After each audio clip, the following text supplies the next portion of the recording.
everybody. It's Rochelle from Artful Leadership Coaching and Consulting. And I am here for a second round of the Artful Leaders interview series here on Instagram. And my work is all about working with educational leaders to help them prioritize their own well-being and the well-being of those in their community so that you can lead with a full tank and so that you can create a culture of community care that will really sustain you, your staff, your students through challenging times. And this interview series is really about picking the brains of all kinds of leaders who are working at the intersection of the arts, education, healing, social emotional learning, and social justice, and really making sure that we're listening in to their wisdom as we're moving through this really challenging time with the pandemic. And I am really excited to bring on Melissa Parke today, who is the founder of Black Teaching Artists Lab, who has developed an Afrocentric social emotional learning model. And I just am so excited to talk to her because when we are creating these community culture of care that I'm talking about, it is so important that we pay attention to who's in our community and make sure that we are teaching them in ways that are culturally responsive and that is very specific to the different groups that we're working with. And that's why I'm super excited about what she's doing with the Black Teaching Artists Lab. And she's working mainly with teaching artists, but I think that what she has to offer is relevant for all of us who are working with young people. So Melissa, if you want to hop in here, come on in. We are super excited to chat with you today.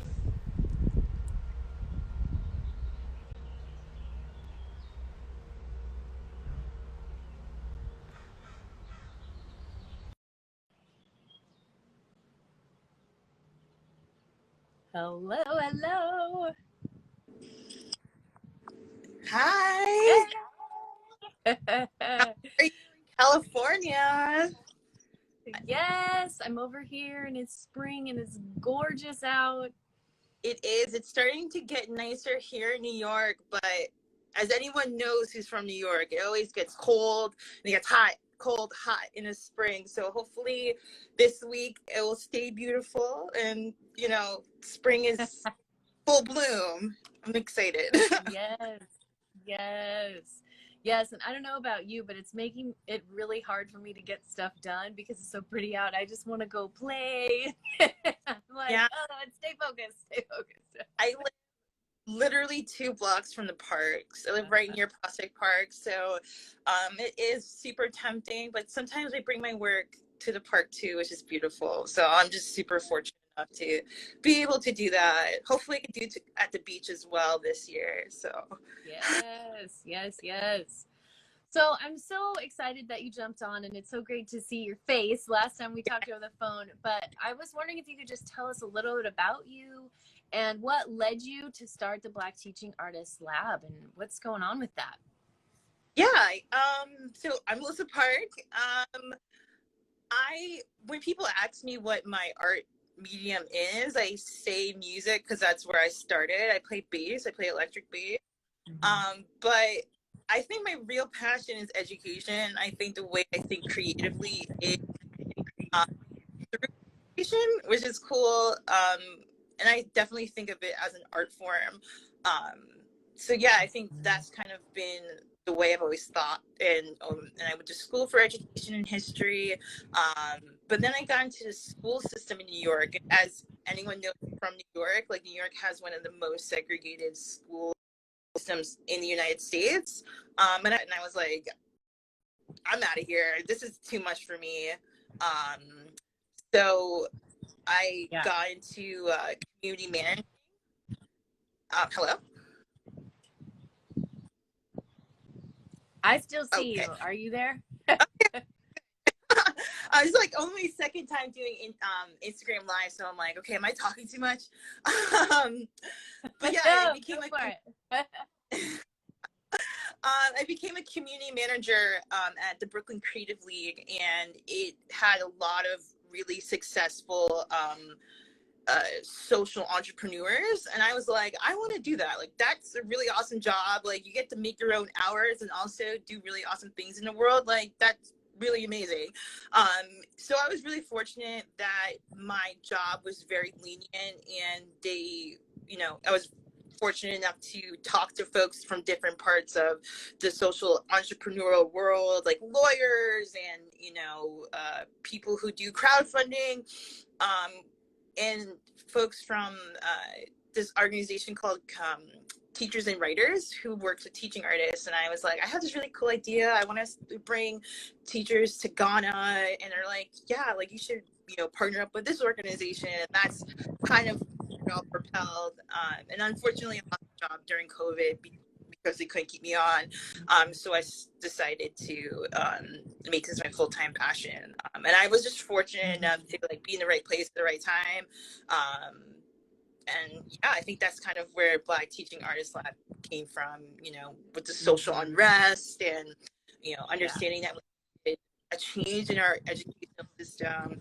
And it's also coming at a time where people are willing to listen too. Like, people are now wanting change and wanting, you know, a solution. So creating the Afrocentric social emotional learning framework came at a time where I really needed. So I feel like I'm doing something right. Yeah, absolutely. Absolutely. So, so here you are kind of like, putting forth this message and this model for folks to really be able to reach kids, you know, who are Black. And tell me a little bit about how you've come about that model. How what went into like putting this model together, and what might be some things that people could learn from you. Yeah, Afrocentric social emotional framework is essentially recentering social emotional learning for the Black child. And for folks who don't know what social emotional learning is, it's essentially, you know, there's 5 competencies. There's self-awareness, self-management, social awareness, relationship skills, and responsible decision-making. And these competencies is meant to better build the whole child, and by developing this, children were able to be better citizens of the world and be more well-rounded. You could like jump into and add some more content for that. But essentially, I thought about it, and it was like, no, this is really awesome. I think this is a really great model to use for Black children. And I always wondered, like, why more Black children weren't, or more teachers weren't using this model for Black children. And I did a lot of research, and, you know, there's a lot of conversations about that and a lot of restructuring, as you know, in the educational world. I know transformative SEL is another new term that a lot of educators are using.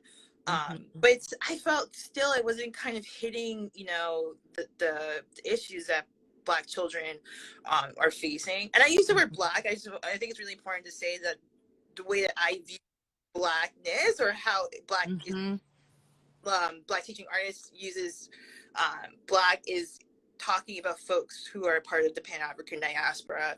So like Latino X and Afro-Caribbean, African-American, folks who could culturally and traditionally trace their lineage to West Africa. So I just wanted to clear that.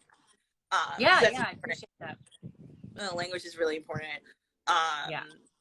So yeah, I felt like it was important. Like, there's issues that you know, we face as Black people, that teachers of not only our African descent or, you know, white, that need to understand, you know, what's happening in our community, like what's happening to kids, you know, being adultified and being sexualized in the media or society.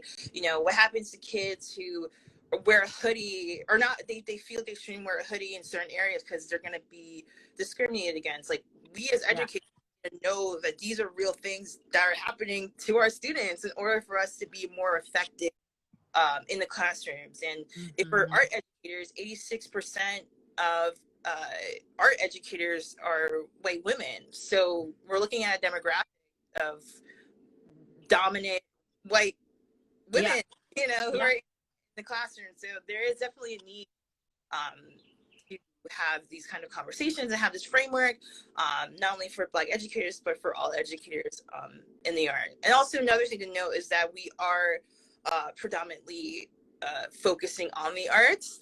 This framework is,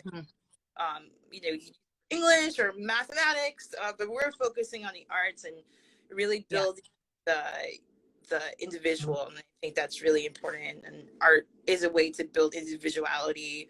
So yeah, it's like a long-winded question answer. I know, I keep doing these like double questions, but yeah, and I agree so much that the arts, I was an expressive arts therapist and worked with youth impacted by homelessness for many years here in San Diego, and the reason why I became an arts-based therapist was that I just saw how powerful the arts are when it comes to building us socially and emotionally. Like, it does so much for a young person in their identity, but also in how we interact in community and how we build our relationships with others.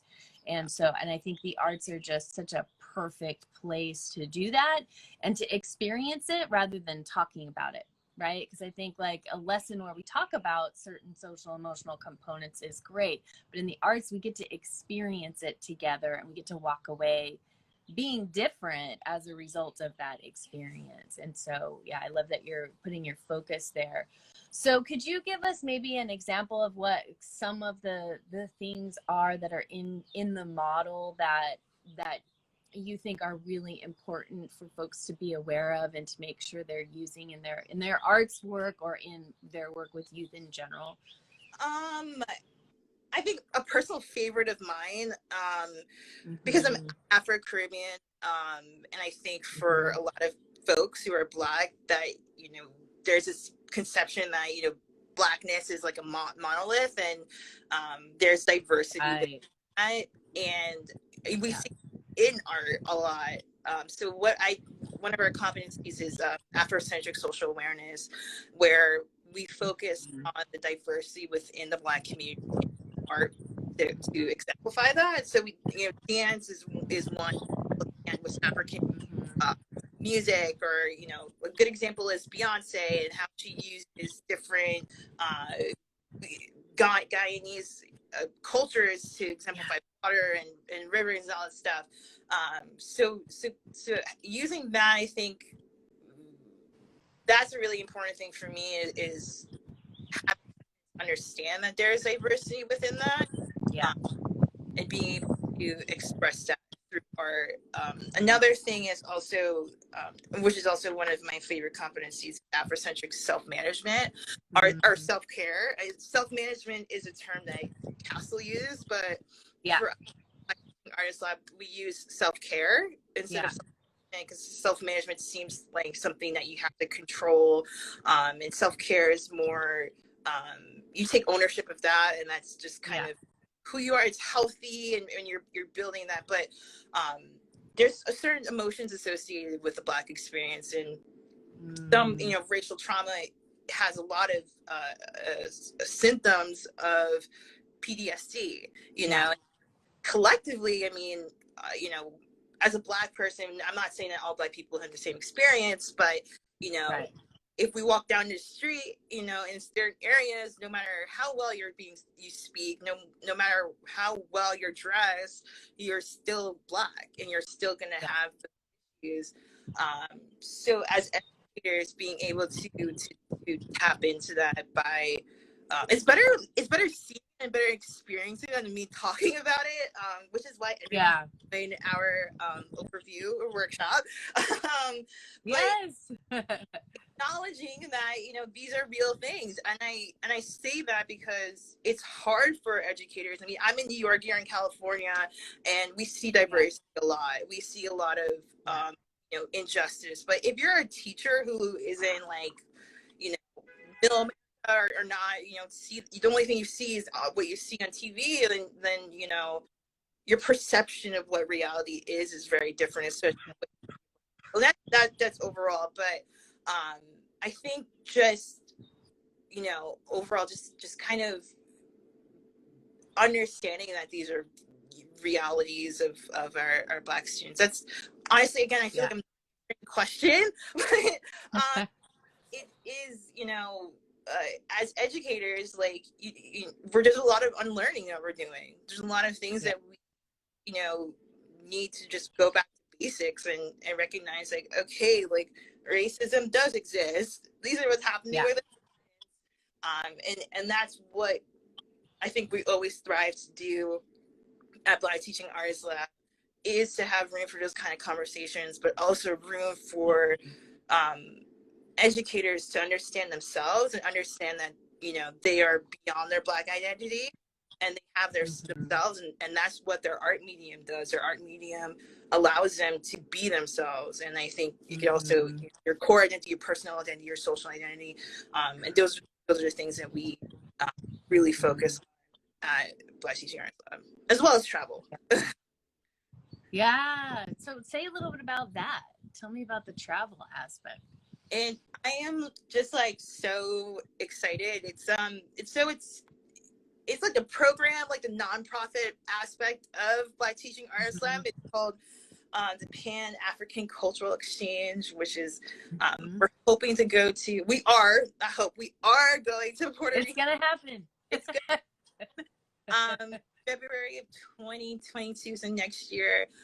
So the way it works is that we train teaching artists in the Afrocentric SEL model, and then they go off and teach.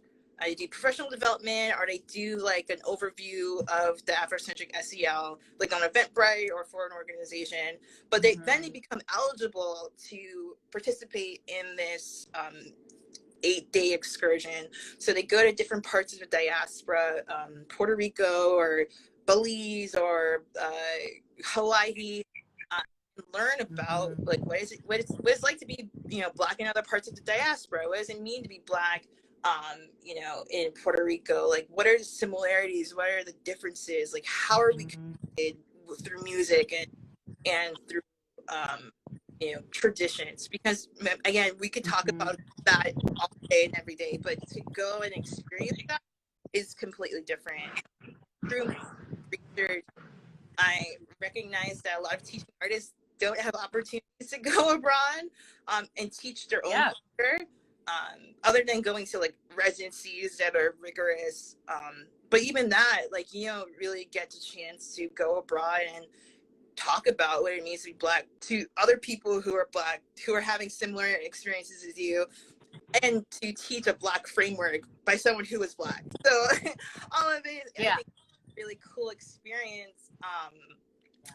So that's our travel abroad program, and just hoping to just start getting funding. That's the only thing that's kind of keeping it. But I think there's going to be a lot of people who are interested. So yeah, and I love this kind of like whole loop that you've got, in the sense of like, creating this framework that allows anybody to do a better job of like understanding the social emotional learning needs and experiences of Black students, but then also strengthening the Black teaching artist, and then building community around the world with like this whole diaspora of people and connecting them. And then like that loop that will keep bringing into the framework that you're sharing, and the way that you're able to inform students about heritage and about all these different ways of being Black around the world and how that relates to them. And like I was thinking, a woman that I work with a lot, Ann Davis, and we do a lot of workshops together, and we worked together for many years at this school together. And we were super aware that we were these like two white ladies with glasses, and kids would always confuse us, and we'd be like, no, it's the other white lady. But we're so aware that it's also our responsibility.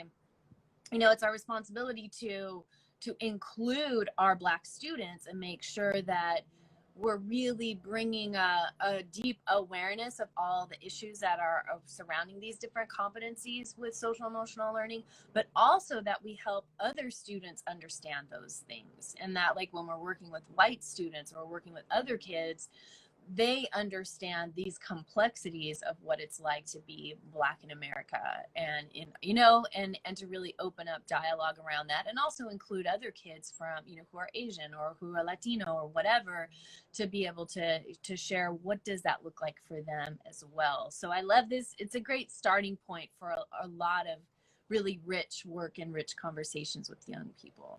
Yeah, just going back to your point about like conversations about, like, because I always get the question every single time I talk to like an arts administrator or like executive director about my framework. It's like, okay, like this would be so great for our white educators, and I'm like, Mm-hmm. okay. Like it just becomes like this weird, like awkward conversation, and I'm just like, they're like, how do we bring this in the classroom for white students, or how do we bring this into our white white educators? And I mean, I just don't know. Because like I feel like I don't have the language, or I don't have the experience. Or B, it's sort of like, okay, like we talked about slavery for years in history classes. We talked about segregation in history classes. Like, if it's that easy for us to talk negatively about Black culture, why is it so hard for us to talk positively about what, like, being Black? Like, I just, it just doesn't. Yeah. It's hard for me to wrap my head around that, because it's like, maybe I'm missing something. Maybe I'm not. Something's not clicking. No, you're not. But it's like, just teach it. Let's teach it. It. Like, kids hopefully will get it. I don't think kids are inherently racist. I think they're ignorant. There might be things that they have thought, but if you teach them positivity, if you teach them like Africa is bomb. Like Africa is like, kings and queens, and like if you start from Africa and you talk about like, history of Africa, other than slaves came from boats. Like, I think that maybe I think the conversations about it is more. It becomes a lot complicated because a lot of people are uncomfortable. Like we get uncomfortable talking about it. And another thing I'm hoping to just try to dismantle eventually, like long term, dismantle like it, because it feels weird to me. Doesn't that feel like seem weird that it is so difficult for educators to find it hard to talk positive about Black culture in the classroom? Like, doesn't it? Yes, and I think the thing that, and now that Black History Month is behind us, is one of the things that I have such mixed feelings about, and I know so many of my Black friends, my Black educator friends, feel the same way. It's like, why can we only do that during the month of February? Like, during the month of February, we can talk about, oh, how great it is to be Black, but the rest of the year we're not. You know what I mean? And so that's what I love about what you're doing. It's like that needs to be incorporated in all the spaces where we're talking about identity, and all the spaces that we're talking about our contributions, and you know what I mean? And I'm so excited because I'm seeing somebody who's watching right now is one of my students, who was an amazing, beautiful Black student and did wonderful things. So hello, Elian. And would come into my classroom and just start dancing, and we had like these crazy dance offs, and just did so much to just celebrate the contribution of our students and their identity. And we got loud, and we made noise, and we laughed, and we shaked our booties, and we did, we just did crazy stuff.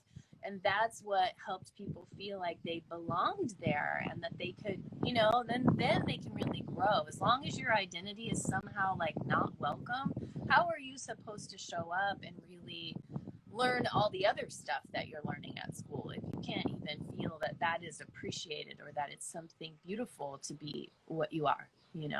Yeah, I 100% agree. I think, even though the name of my company is Black Teaching Artists Lab, and the program is Pan-African Cultural Exchange, I think a lot of what I'm trying to do personally is look at the human experience through the Black Pan-African lens. Yeah. And I say that because there's just some sort of universal truth, and like, I don't know, like, I'm getting like philosophical, but like with his, like, the forms, like the certain forms of like love and truth, wisdom, like ideal versions of things, is I think, and I totally might be off, but the universal truth of like connectivity lies, I think, within the Black experience. Only, you know, and you know, 203, I can have my lineage for like 100 years in Jamaica, yet like we're still so connected to Africa as a culture. Like African Americans are still so connected to West African culture, and we see that constantly. Like that to me is incredible, and for us to explore that together, I don't know what it will bring, but I know that we will uncover some sort of truth that we already knew existed. And I think that needs to start happening, and that hopefully will start happening with this program. But I think, you know, you don't necessarily have to be Black to see that truth. I think a lot of that muddiness comes from media. Again, like, you live in Texas and 99% of people are white, never seen a Black person, and the only thing that you see on the TV is something negative about a Black person. Like, you know, it's not right, but I mean, it's not crazy. It's just bringing that awareness, and just kind of giving those opportunities. I think opportunities is also like a way of liberation too. I mean, not all Black educators are going to be like coming to, you know, wanting to do this project. They might think it's silly or dumb, and that's totally fine. But giving that option, like having an option to go abroad and teach in your culture, at a low cost. So I just simple things I ask for in life.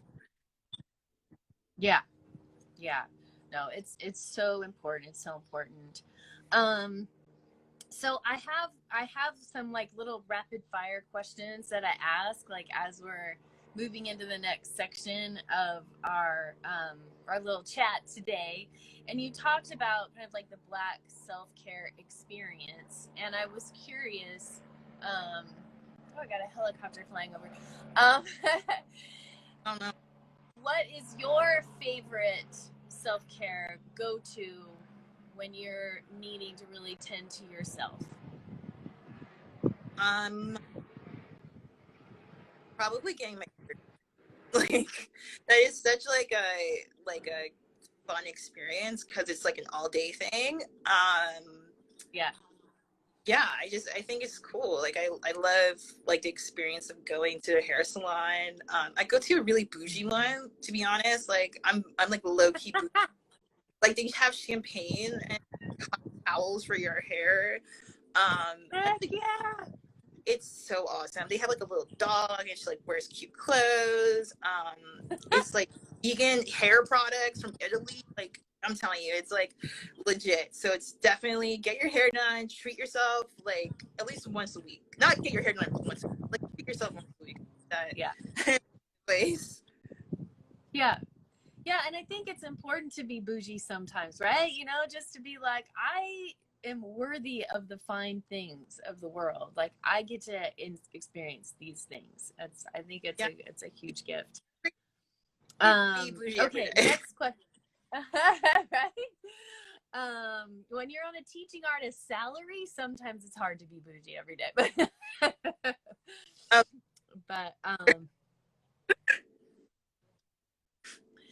Okay, so second question, is there like a current thought leader or like author or artist who really inspires you these days? I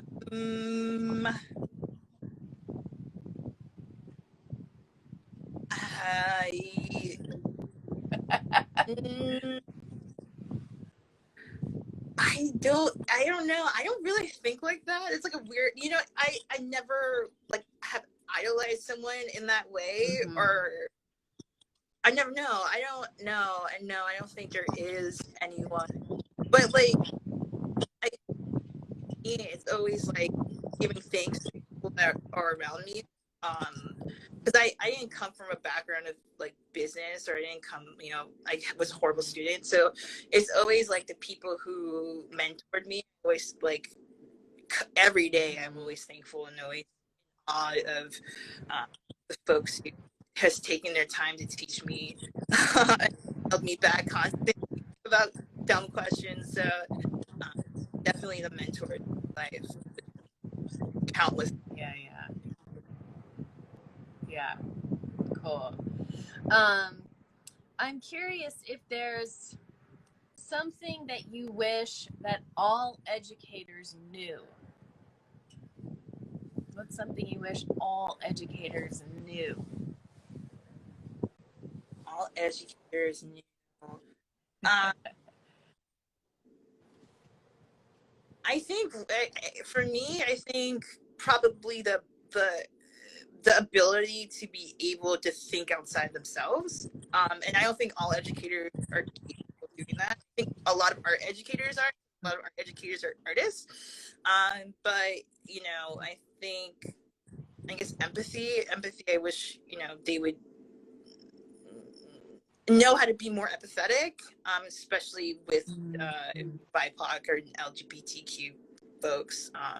And I think that also comes with, I don't want to say like world-roundedness, but like this sense of like knowing the world around you too. I think that there has to be a level of that in order to really truly be an effective teacher, regardless if you're teaching BIPOC students or Black students, or if you're in a white classroom. The world is made up of so many different people, and like may not agree with everything, and we may not agree with other people's philosophies, but we all want to be loved, deserve respect if we're all doing the right thing, right as in like not legal. I mean, not as in legal stuff. Like everyone knows what I'm talking about. So we know what you're talking about. Yeah, that empathy and that taking time to be curious about someone else's experience is so important in learning spaces. And I think it goes back to what we were saying earlier about kids need to feel valued and safe and included in their space in order to learn. Like that just needs, like when we look at like the Maslow's hierarchy of needs, right? Like that safety and belonging is the base of that. Like that's so important for everybody to experience that. And then we get to learn and grow and develop all these other parts of ourselves. But without that, it's like, it's just so important. Yeah. So the programs that you provide, or like right now, are you selling your curriculum or doing workshops? Like what is it looking right now? How can people find out about, how to work with you or to learn from your model? What are next steps? Yeah, actually, like as of an hour ago, we just revamped our website because we got feedback of like folks wanting to learn more about the Afrocentric SEL model, and didn't have everything together. So like a really dope model and artwork for it. And we have workshops on our website, blackteachingartlab.com, on the 20th, which will be 5:30 to 7 p.m. Eastern Standard Time, and that would be 2:30 to 4 o'clock Pacific Time. So those workshops are the overview. So we don't really take questions. We don't, it's not participatory. It's really just overview. And then we aren't right now doing any specialized, since we're so new, like we started, but we're going to next start working on I think, as I was talking before, like, diving really deep in Black identity, consciousness, your social identity, your core identity, and all of that good stuff. And how do we implement it in art? which is really cool. So hopefully, yeah, some folks will be in that. So they can, we all have an Instagram that we post quite. I hear the birds chirping. That is so awesome. That is so awesome. It's Artists Lab. So we're really active on social. We try to be active and communicate with our artists there. Yeah. Cool. So if you're watching and you're an educator or you're a teaching artist, and you really want to increase the social and emotional learning of your Black students and more awareness within your staff to really work effectively with youth in this way, check these guys out, Black Teaching Artists Lab.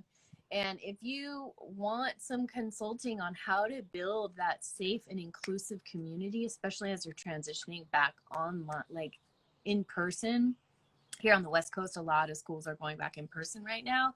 And I think it's so important to be aware of the differences of the experiences of like white students and Black students have had during the pandemic, and to make sure that we open up conversations about that and we really acknowledge the differences in our experiences and create healing communities. So if that's something you want some help with, I would love to support you. In the link in my bio, you can book a free consultation with me. And if you like these kind of conversations, check out my YouTube channel. If you're watching this on YouTube, subscribe. And there's just so many amazing leaders out here who are really changing the game when it comes to how we do education. And Melissa, I'm so excited that we got a chance to talk today. And I look forward to, partnering with you in the future. And let's see what we can offer for our teaching artists out here. But I think they'd love to learn from your model. Yes. But I would love to. I want to come to the West Coast, to Oakland. Yes. So watch out, California. Thank you. You're welcome. Well, it was great to chat with you today, and we'll stay in touch. Yes. And we'll see you soon. Good luck with all your workshops and stuff. Thank you. Bye. Thank you. Bye.